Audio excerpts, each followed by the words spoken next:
यो चाहिँ माथि नेकदेखि बन्दै गरेको स्वेटर हो। म चाहिँ यसरी पनि बुन्छु। यो चाहिँ नेकदेखि बुनेको स्वेटर हो। बौलाको भाग हो। यो अगाडिबाट, यो पछाडि र यो यतापट्टिको बौला भयो, यो अगाडि।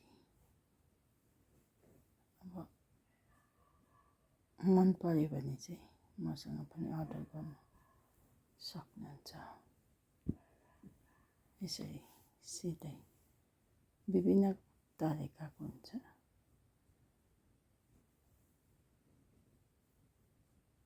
बुनिसकेर देखाउँछु। यो चाहिँ भिडियो कस्तो लाग्यो मलाई पनि भन्नुहोस्। यो चाहिँ हो मैले माथिबाट गलादेखि सुरु गरेको। यो गला भयो, यो अगाडिबाट यो भयो बौला, यो बौला अनि यो भयो पछाडि। माथिदेखि सुरु गरेको स्वेटर हो। बुन्नमा मन पर्यो भने मलाई पनि भन्नुहोस्। हेलो गाइस, बुनेको स्वेटर जसलाई मनपर्छ यो चाहिँ जस्तै मोटीहरूलाई पनि हुन्छ। हामी जस्तो साइज है एक्सेल लाउनेलाई सानो छैन, ठिक्कै साइजको साडी, कुर्ता, प्यान्ट जेमा लाउँदा पनि हुन्छ, ज्याकेटभित्र लाउँदा पनि हुन्छ। यो चाहिँ यस्तो खालको चाहिँ कार्डिगन प्याटर्न।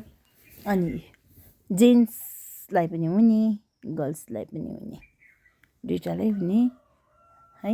अनि यस्तो छ भर्खर बुनिसकेको। अनि यसमा गोजी चाहिँ यहाँनिर छ। म चाहिँ लगाएर अब देखाइनँ। यहाँबाट छ गोजी। जसलाई मनपर्छ मसँग कन्ट्याक्ट गर्नुहोस्, लानुहोस्। बुनेको हातले एकदमै तातो पनि छ। अनि यो धागो पनि एकदमै राम्रो क्वालिटीको क्रिस्टल वर्तमान हो। यसो बुनेको हो। कसलाई मन पर्यो यसलाई लानुहोस्। हेर्नुहोस् पछाडि साइड यस्तो छ है, ज्यादा लामो पनि छैन। अनि मैले सकेर चाहिँ अस्ति एउटा पठाएँ। अब फेरि यो सकेँ। अब फेरि यो चाहिँ एउटा बुन्दैछु फेरि। यो चाहिँ अब प्याटर्न चाहिँ सेमै लगाइदिएको छु, तर यो चाहिँ यस्तो हो। प्याटर्न चाहिँ सेमै हो, तर यो पनि खुल्लै हो कार्डिगन। तर यो चाहिँ माथिदेखिको यसरी गलादेखि सुरु गरेको। यो चाहिँ होइन, यो चाहिँ बर्डरदेखि नै बुनेको, यो माथि बुनेको है। अनि यसमा चाहिँ अब चेन लाउँदा चाहिँ यसरी मजाले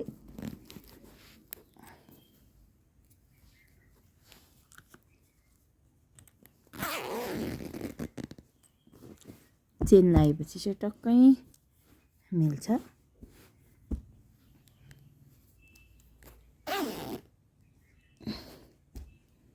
हेर्नुहोस् एकदमै राम्रो।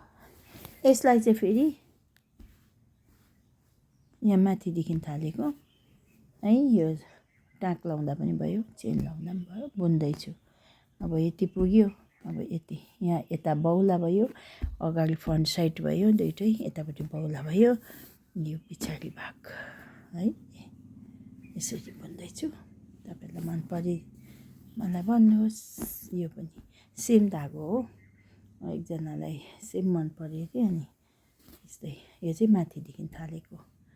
तपाईँहरूलाई जस्तो स्टाइलमा, जस्तो कलरको धागो, ब्ल्याकमा भन्नुभयो भने म बुनिदिन्छु।